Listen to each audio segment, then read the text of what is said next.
Wealth Our Way Wednesdays, 12:30 p.m. 15 minutes of finance. What do you do when you're starting from the mud with less than zero? No plan, no role model, no hero. Take to the streets, bring heat like De Niro, or tune in to Wild, the network, the thorough. If it was me, I'd sit down with a pad and a pen. Hit my homie Shitty's thoughts with a friend. Tank is spitting real knowledge from beginning to end. 15 minutes, Wealth Our Way, let the lesson begin.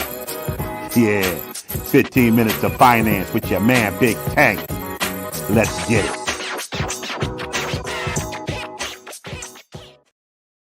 What's going on, my people? One question. Did you miss me? I missed you. Happy to see everybody once again on another episode of 15 Minutes of Finance on Wealth Our Way Wednesday. I'm super excited about today because it is the last Wednesday of May. My birthday month is next month. It's Gemini season. It's just so much going on right now. Tonight we have a powerful, I got two sisters on tonight. We're going to talk about the financial mindset on the Financial Power Hour at 6 p.m. right here on Wealth Our Way Network. So I can't wait for you guys to join me. Today, what we are doing is a part 2 to the last live episode that I did, which is, yes, the system is rigged, but that's not why you're broke. So we're going to go through the part 2 today because I was just too mouthy in part 1. And then when I tried to do part 2 last week, I couldn't do it. And let me explain why. Last week, I tried to start off my birthday month with a trip. I went on the Tom Joyner cruise. Shout out to all the good people who make the Tom Joyner cruise happen. It was an experience like no other.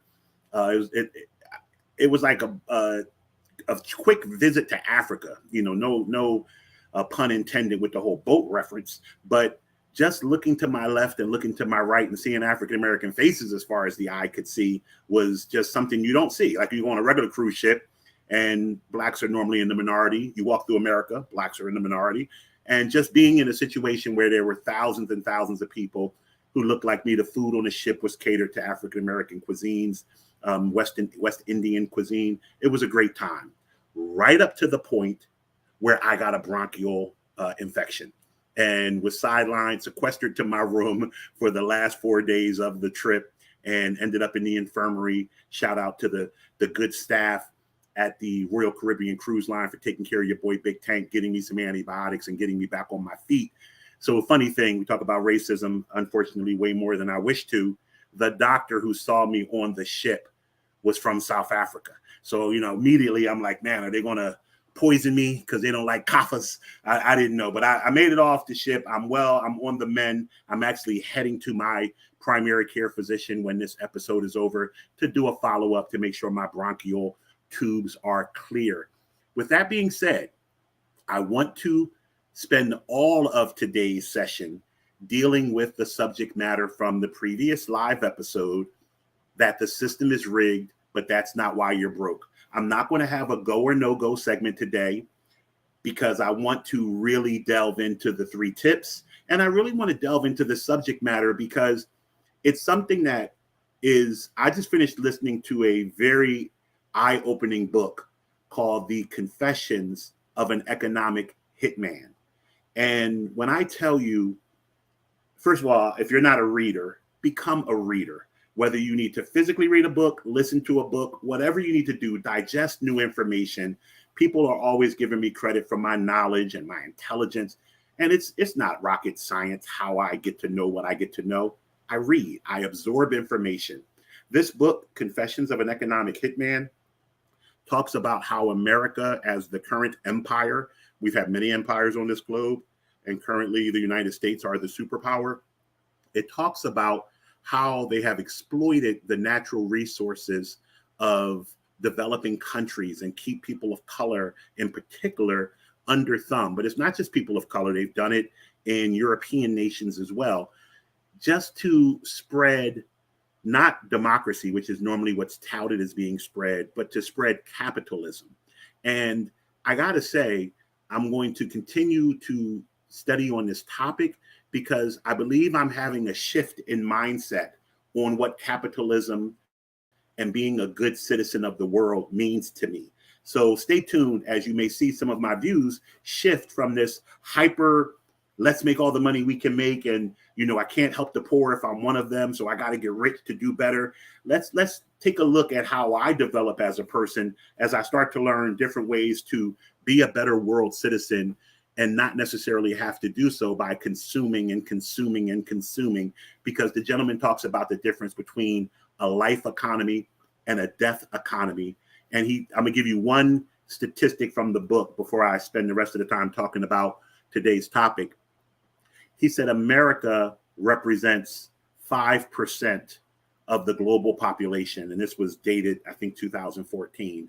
Yet we consume 19% of the world resources. So let's just round up to 20.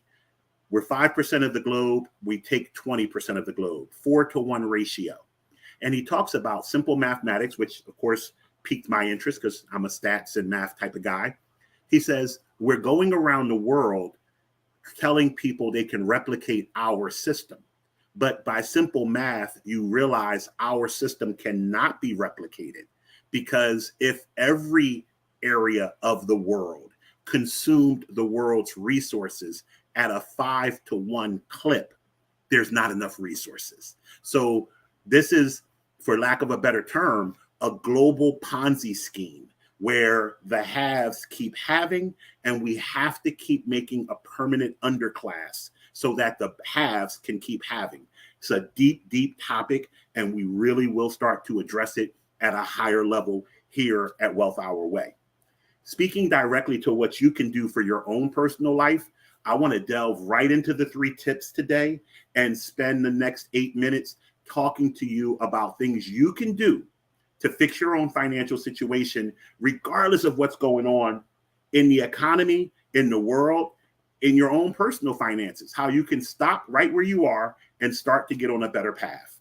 Tip 1, we have to do a personal assessment of our financial psychology, which makes me happy to be doing tonight's show, because that's what we're talking about, the financial mindset. I have a therapist on, as well as a personal financial stylist, to talk about how our mindsets and our modes of thinking shape who we are financially. I know through 25 years of working with clients, I have clients who are spendthrifts. I have clients who are misers, and misers mean they squeeze a dollar so hard that if it ever got outside their pocket, the president on the bill would blink from the light. Like, they just don't spend money. Everyone is different. One of the things I experienced on the cruise last week, because I wasn't feeling well and my throat was hurting, is I couldn't eat. Most people go on a cruise and it's, food is all inclusive and everybody gains weight. I lost 12 pounds on the cruise, and I lost 12 pounds because every time I tried to eat, I would take one bite, my throat would hurt, I'd leave all the food on my plate. And I was thinking to myself, man, this is great. This must be how people who don't struggle with food and food addictions feel. They can take a bite of a piece of chicken if it's good, they can savor that it's good, and then they can move on. They don't need to eat the whole chicken. I need to eat the whole chicken. So when I think about people's money woes, some people can go and they can spend $10 and say, hey, I needed something that cost $8. I broke a $10 bill. I'm good. Other people, when they make that first purchase, it triggers the need to make a second purchase. Other people, they don't have a list when they go to the grocery store. They shop by eye. They're going to do what personally feels right to them psychologically. So you need to know who you are. And one of the things that people get so caught up on, especially when they do assessments, is what the answer is. So this is the only area, not the only area. Let me retract that statement immediately. This is one of the main areas where scores don't matter. This is not a test where 0 is the worst score and 100 is the best score. This is a test or an assessment where there are 13, 15, 47 possible outcomes. And the only goal of the assessment is to figure out which of the outcomes is you. There's no good news, no bad news. There's only knowledge. There's only awareness. Because as the saying goes, if I knew better, I'd do better. If I know that I can't be allowed out the house with $400 in my wallet because I'm coming home with 32 cents, then I should never have $400 in my wallet. It seems very simple, but we don't put these parameters on ourselves. Tip 2, create a personal financial plan. Now, you hear me talk about a budget all the time, and a budget is part of a financial plan. But a plan is a roadmap to get us to a destination. A budget doesn't necessarily get us to a destination. A budget is an ongoing document that checks our course, that makes sure we're adhering to the bigger subset of our financial plan. How long do we want to work? What type of retirement do we want to have? Do we want to have kids? Do we want to pay for our kids to go to college? Do we want to have money to start a business? Do we want to take one vacation a year? Do we want to travel the world after we turn 50? All of these things are viable questions for our lives that we can map out by creating a personal financial plan. And lastly, structure your finances so that your plan is easy to follow. I read a book called Atomic Habits. A great book, great story by the author. I believe his name is James Clear. And he talks about how we sabotage our attempts to break habits that are bad for us, or sabotage our attempts to establish habits that are good for us by making the habit difficult to do. One of the biggest habits I try to establish is going to the gym every day. Well, the gym is several blocks away. I got to get up, get dressed, get in the car, drive, wait for it to open, or be there when it's open. I have to do a lot of steps to make sure that I end up on a bench press machine or on a treadmill. If I got out of bed and before I could go to the bathroom, there was a treadmill I had to hit, it's more likely I would do the treadmill. No guarantee I would do the treadmill, but I would make it easier. And what we don't do for ourselves is set up plans that are easy to follow. There's Acorns, and I have not done any research on Acorns. So I challenge you guys to do your own research on Acorns.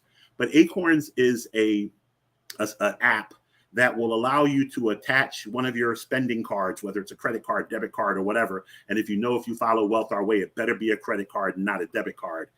And any spending that we do, I think it rounds up to the next dollar and takes that change and invests it for you.